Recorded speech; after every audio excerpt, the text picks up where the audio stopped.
Hello everyone, it's stockguy22 again. It's the end of the month here, September 30th, and I was just going through this in the chat room today, and I wanted to do a little video on it because I think we're at a key point today, and really depends on how we close with the markets, but I think it's a key point in terms of a turnaround. If you've seen the last video, the other video I posted on the Dow head and shoulders formation, that might give you an idea of what could be happening here in terms of some drops. But that is important to go through some charts today. So let's look at the Dow. I don't want to rain on everybody's parade, but it is very critical today how we close. We broke through some key resistance today. Okay, so let me just show you that. Okay, so as you can see, we're topping out the last 4 or 5 days. Today we went a little bit higher. We almost got to that 11,000, which I posted was a key level to watch on the Dow. Okay, here's the daily chart. You can see that we turned around right around 10 o'clock today. We had broken through 10,900, got pretty close to getting towards that 11,000. We were about 52, 53 points away from that, and then we sold off again. Now we are bouncing up a little bit. These are live charts. It's just around lunchtime now, 12 o'clock Eastern Standard Time. But you can see the same pattern shaping up on our other charts. So let's look at the NASDAQ. Same thing, sold off at around 10 o'clock this morning. Initially had broken through and got towards 2,400. Okay, we tested 2,400 and sold off again. Here's the daily chart on it. So again, very similar. We topped out the last 4 or 5 days, 5 sessions. Today we went through that level, broke through, and then fell back again. What to point out on this is we're below the previous day's lows. Okay, we had done that. If you look, we had done that a few days back, but then we closed up strong again. So that's why I say the close is really what's more important today. But if we close weak today, you can expect going into October we could have a retrace coming back down in the markets.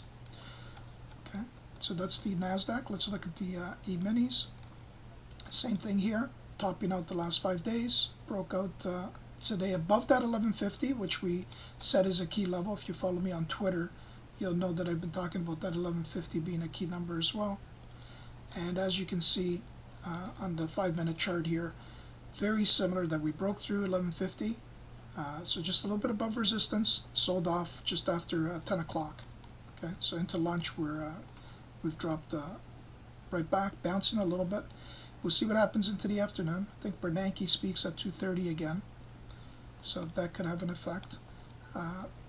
So which other ones we have to see here? One thing that I was thinking about was to hedge on some of my long positions with SQQQ, which is an ultra short. Okay. In the past, I've done Qs and I've done diamond puts. Sorry, there was just an alert that went off. CSIQ hitting 16. But as you can see on here, it's had some nice moves back and forth between 50 and 70. So it was a pretty nice range that we were in. Okay, just really quickly, just to show you the majority of the tradings were there. We had dropped back, so very similar to the market. Instead of topping out, here we're bottoming out. So it does have some nice upside towards this 50 level. If the market drops back, maybe even 60. So I was thinking of maybe hedge with a bigger position on the SQQQ. In the past, I've also done diamond puts as a hedge when I thought the market was getting a bit toppy. Now, if we continue higher, no big deal. You miss a little bit more. You miss, if you are short, you're going to miss some potential gains on long positions. But if you're long, it's not a bad way to hedge positions. Okay, so I thought I'd share that with you guys today. That's the one thing I was looking at. We could look at the diamonds. Okay, and you can see that that also sort of topped out today, but it's very similar to the Dow chart. Okay, what you could do is actually take like 106 diamond puts, even go down to 105, 104, and that's like a good way to hedge. Because if we do drop back, if you look at the past, this is like a key day that I had called on May the 4th as well, because we had broken through previous day's support, okay, or the lows of the day. So right around here. and we closed weak. Okay, we had a little bounce off the lows, and then that's when right after that we had that flash crash. Okay, so we're sort of like setting up the same type of thing. Okay, let me just do it on the down. It'll be easier for those of you that don't follow the diamonds. Okay, you can see I'll circle those key areas for you.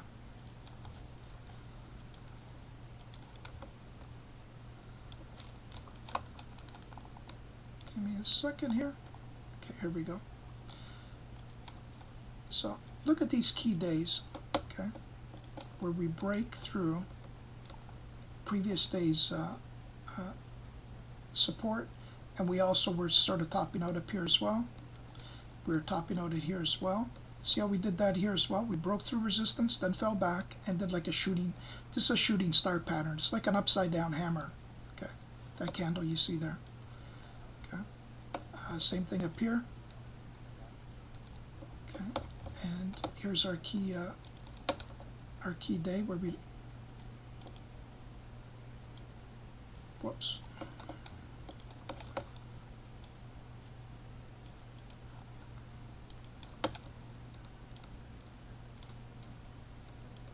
Okay, so that's our key day where we broke through the previous day's support.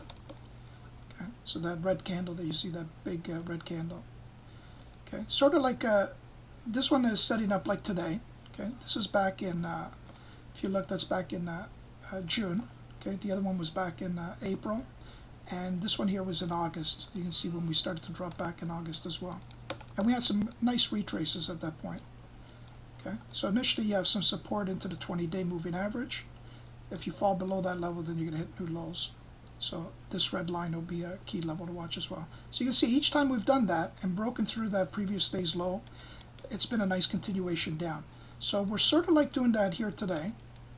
Okay, if we go a little bit further down, then that would be like even more of a negative bias going into October. And it is end of the month. Tomorrow's October 1st. So I'll be watching for that today. I might buy, like I said, into that SQQQ. Some people like to get this FAZ. I'll just go through that as well. The problem with that, it does lose value over time. But that's another one too. That's sort of like bottomed out the last little while. Coming up a little bit today into the 20-day. Okay, so it does have some upside to 14, 16, maybe even 17. The problem is if you look at a really longer term chart, it loses too much value over time. So even though you get these moves up, and I know this is a reverse split before as well. Okay, but look at that. It was never up in that $300-400 range, but over time you lose too much value on this thing.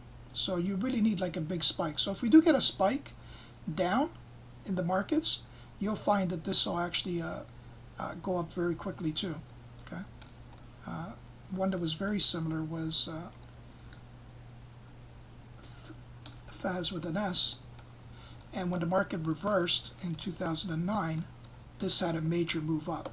Okay, so if you do have some major moves, you do get that nice push up. So you can see we came from under $4 and it pushed up to like over 35. So it was a big percentage. It is a little bit riskier, so it depends on your risk tolerance. You could do that one with that one that I just mentioned before with the C. But we need a major correction, which could happen if you saw my charts that I've done on that head and shoulders formation. Okay, you'll be able to see that the moves are quite big depending on how the market moves. Okay, it is tied into the financials, and it's a 3 times pair, so you're getting like 3 times exposure.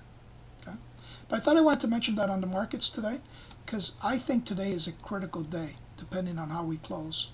Okay, and you can see that across the board on all these things. Okay, hopefully that helps out. Talk to you guys soon, and have a great weekend going into October.